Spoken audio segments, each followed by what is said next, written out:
요즘은 다 컴퓨터하고 게임하고 유튜브 보고 자율신경의 문제도 있지만 이 자율신경의 문제와 같이 합쳐지면서 자율신경의 기능이 좋아진다고 하는 거는 성인병을 예방을 하거나 또는 더 심해지지 않거나 악화되는 것을 막을 수 있는 일상생활 속에서 뇌나 신경계를 건강하게 할 수 있는 방법들은 없는가.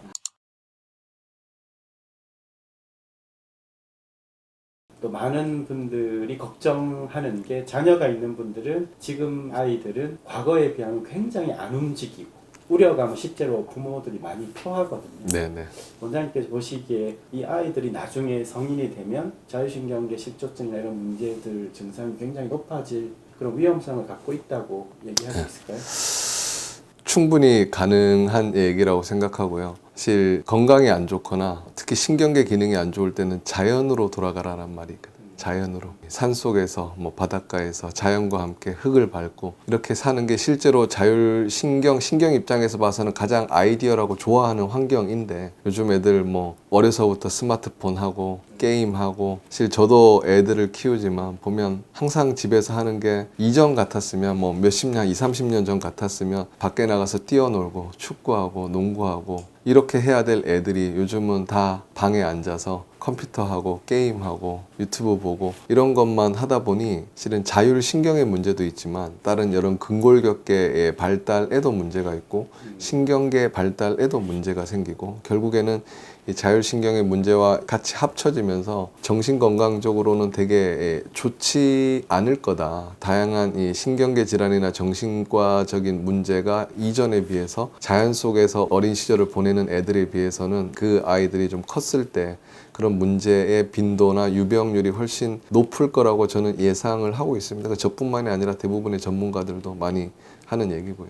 국제사회에서 그 얘기를 보면 유엔이 이제 15년 주기로 국제사회 지표를 발표해서 네. 2001년부터 15년까지가 밀레니엄 개발 목표, 16년부터 이제 지속가능 발전 목표라고 해서 그때 사망의 건강 웰빙에 비전염성 질환을 네. 국제 건강 지표의 핵심으로 이제 포함했다고 해서 그게 좀 이슈가 되었다고 이제 알고 있는데. 비전염성 질환은 결국은 일상생활의 습관의 문제병이라고 한다면 원장님 지금 한국에서 조금 남다른 준비를 하고 계신 거 아닌가 저는 그 생각 좀 들었어요. 한국이 그런 게 굉장히 좀 적다고 봤었거든요. 그렇게 높이 평가해 주시면 되게 영광이라고 생각하고 사실 저도 그 기사나 뉴스를 보면서 국제사회에서 이전에는 간염, 결핵, 수인성 질환, 에이즈 이런 전염성 질환에 대한 관심이 주였는데 삶의 질적인 면을 봤을 때는 아까 말씀하신 그 비전염성 질환 어떻게 보면 대부분 성인병이죠. 당뇨라든지 암이라든지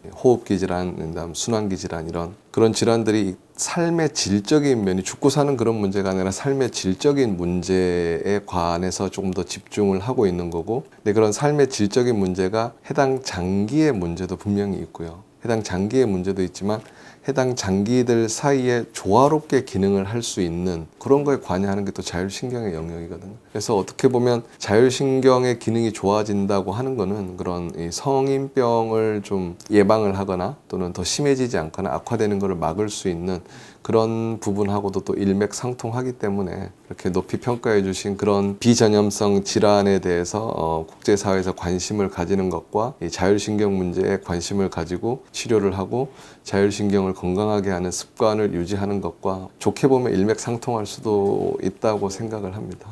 의학자들의 치료 영역이나 과학자들의 연구 영역으로 뇌를 인식을 하는 것보다는 일상에서의 좀 이런 두뇌에 대한 관심, 뇌에 대한 인식 전환, 실제적인 훈련법도 제공하고 브레인 매체가 그 역할을 조금 하려고 한 15년 정도 해왔는데 원장님께서 지금 하고 계시는 이 영역이 접점이 꽤 많아 보이거든요. 지금 운영하시는 유튜브 채널도 앞으로의 좀 더 다른 방향성을 생각하고 계신 게 있으신가요? 뇌에 대한 방향성에 대해서 상당히 바람직하고 프로마이징 비전이 있다라고 생각을 정말 많이 해왔던 사람입니다. 근데 저는 사실은 처음에는 신경외과를 했던 게 뇌에 대해서 뭔가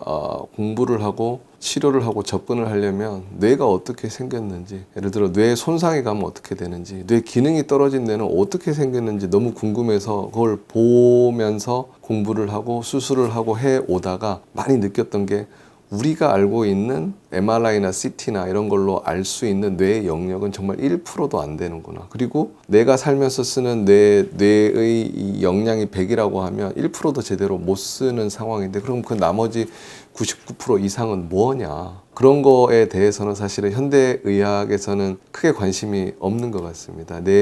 뭐 구조적인 문제, 종양, 출혈, 기형, 경동맥 협착, 뭐 이런 눈에 보여지는 문제에 관심이 많지, 뇌 기능적인 문제도 실은 현대의학에서 관심을 가지는 거는 뭐 떨림이나 파킨슨이나 뭐 이런 쪽으로 극한의 상황으로 간 뇌 기능적인 문제에는 관심이 있지만, 일상생활 속에서 나의 삶을 윤택하게 할 수 있고 내가 조금 더 건강하고 행복하게 살 수 있는 그런 부분의 뇌 영역에 대해서는 사실은 큰 관심이 없어 왔던 거고, 그런 데에 대한 관심이 이제 점점 많아지는 거고, 그런 관점에서 봤을 때 지금 하고 계시는 이런 브레인 트레이닝이나 이런 것들은 정말 의미 있고 중요할 수 있다고 생각을 하고, 저 또한 그런 부분에 대해서 되게 좀 중요성을 많이 느껴왔기 때문에, 저의 장점이라고 할 수 있으면 그래도 뇌의 구조나 기능적인 면에서 뇌를 보면서 공부하던 사람이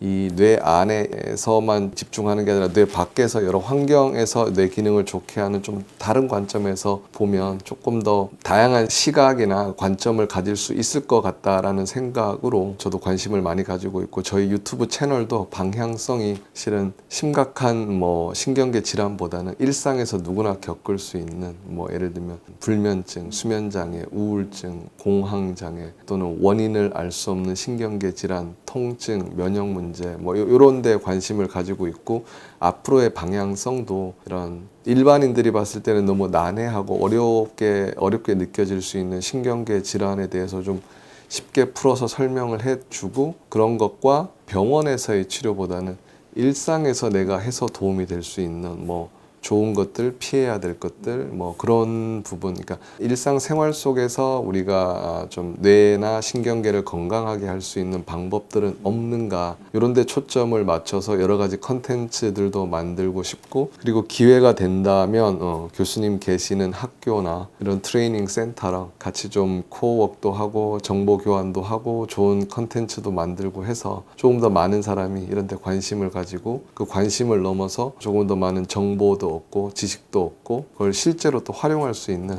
그런 건강한 사회가 되는데 좀 일조를 할 수 있으면 하는 바람이 있습니다. 너무 많이 시너지가 있을 것 같아요. 지금 여기 국가공인 브레인 트레이너 협회 협회장님이 전세일 박사님이라고 예전에 그 통합의학 하셨던 분, 세브란스 뵈셨다고 했던 것 같은데, 저도 이제 여기 이제 같이 참여를 하고 있는데, 또 원장님 같은 분이 굉장히 정말 의학적인 중요한 역할을 해주실 수 있지 않을까 하는 기대가 막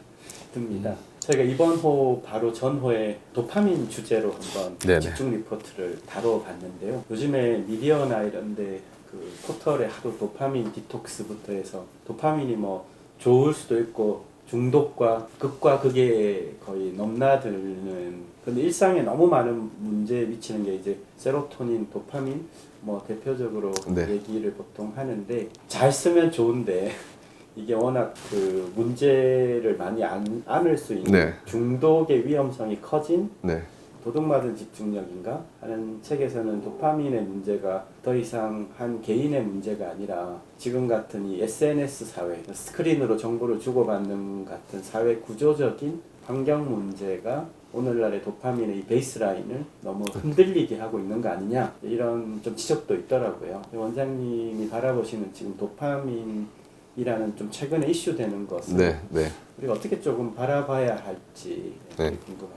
도파민이 뭔지에 대해서 제가 저희 유튜브의 채널에 한번 소개를 한 적이 있는데, 사실은 도파민은 신경세포들 사이에 신호를 전달하는, 신경 전달이 되게 하는 물질이기도 하고 호르몬이기도 한데, 행복을 느끼거나 기쁨을 느끼거나 쾌락이나 어떤 뭔가 하고 싶다라는 동기를 유발하게 하는 기능도 있지만, 기억, 학습, 인지 기능, 그리고 우리가 어떤 운동을 할 때 이런 거에도 관여를 하는 되게 중요한 호르몬이자 신경 전달 물질인데요. 그 도파민이 요즘 현대 사회에서 SNS를 타고 문제가 되는 이유는 스마트폰을 통해서 뭐 게임을 하고 쇼핑을 하고 도박도 하고 이런 걸 하다 보면 사람들이 쾌락을 느끼기 때문에 너무나 쉽게 접근을 할 수 있고 너무나 많은 분들한테 노출이 되어 있기 때문에 아까 말씀하신 도파민 레벨이 일정 수준에서 되게 높아져 있거든요. 역치가 높아져 있다는 건 이거보다 더 많은 도파민이 분비가 되지 않으면 나는 무기력하고 우울하고 디프레션 되어 있다고 느끼기 때문에 사람들은 그 도파민 수치가 높아져 있는 상황에서 더 높은 걸 계속 찾다 보니까 여러 가지 도파민 결핍이라고 느끼게 돼서 다양한 정신과 질환이 많이 생기는 것 같습니다. 그래서 도파민 네이션이라는 말도 SNS에서 많이 돌던데 우리 주변에 보면 너무나 많은 환경들이 이 도파민 분비를 자극을 하게끔 유도를 하게끔 하는 그런 환경 속에서 살다 보니까 여러 가지 문제가 생기는데 이 도파민 분비가 모자라는 경우는 우리가 흔히 알고 있는 우울감이나 파킨슨병, 치매 이런 게 생길 수 있지만 너무 많이 분비가 되면 도파민이 너무 많이 분비가 됐을 때 나타나는 게 여러 가지 중독 증상이나 아니면 조울증 또는 ADHD라고 요즘 애들이 ADHD로 진료를 보는 비율이 되게 늘어나거든요. 어린 애들뿐만 아니라 성인들도. 일부러 약을 먹는다는 얘기도. 네, 그거는 공부를 잘하기 위해서 각성제를 먹는데 그런 거 말고도 너무 어린 나이부터 아까 말씀하셨던 어린 애들이 뛰어놀지 않고 스마트폰 많이 하는 그런 것과도 연관이 되는데 게임이나 쇼핑이나 이런 걸 통해서 애들이 도파민 분비가 많이 되어야지만 자기가 행복감을 느끼는 상황이 돼서 점점 하다 보니 도파민 중독이 돼서 그런 것 때문에 ADHD로 병원을 찾는 환자들도 많이 생기고 있고 그러다 보니 요즘 이슈가 되는 건강 문제로 도파민 디톡스라는 개념도 있는데요. 그러니까 도파민이 과다 분비되는 일상의 환경을 좀 차단하자. 그러니까 스마트폰도 보지 말고, 그다음 TV도 덜 보고, 쇼핑도 이전에 온라인 하던 것도 하지 말고 그런 도파민 과다 분비를 유도하는 환경에서 벗어나자는 도파민 디톡스라는 그런 생활 습관에 대해서도 SNS상에서 많이 회자가 되는 게 다 그런 도파민에 대한 역치가 너무 높아져 있는 게 이 사회 문제, 정신 건강의 문제로까지도 이제 악화가 될 수 있기 때문에 그런 걸 좀 줄여보자. 라는 개념이고 저희도 진료를 보다 보면 도파민이 적어도 문제고 많아도 문제고 나이가 들면서 도파민 분비가 적어져 가지고 오는 여러 가지 파킨슨이나 치매나 우울증이나 이런 것들도 치료의 영역이지만 요즘은 그거보다는 도파민 분비가 너무 많아져서 어린 나이에 오는 그런 조울증, ADHD, 중독 증상 이런 것들도 참 문제가 돼서 이 적당한 도파민이 분비가 되는 환경에서 살아야 되고 그런 환경을 만들어야 되는 그런 문제가 중요할 것 같고 그런 부분에 대해서는 사실은 병원에서 어떻게 할 수 있는 것보다는 이런 브레인 트레이닝이라든지 아니면 일상생활 속에서의 습관 변화나 절제나 이런 것들이 어떻게 보면 더 근본적이고 중요한 문제일 것 같아서 도파민 감수성에 대해서 사회 이슈가 될 때 국제 뇌 교육 종합 대학에서의 역할이 더 크지 않을까 어깨가 무거우실 거라고 생각을 합니다. 네.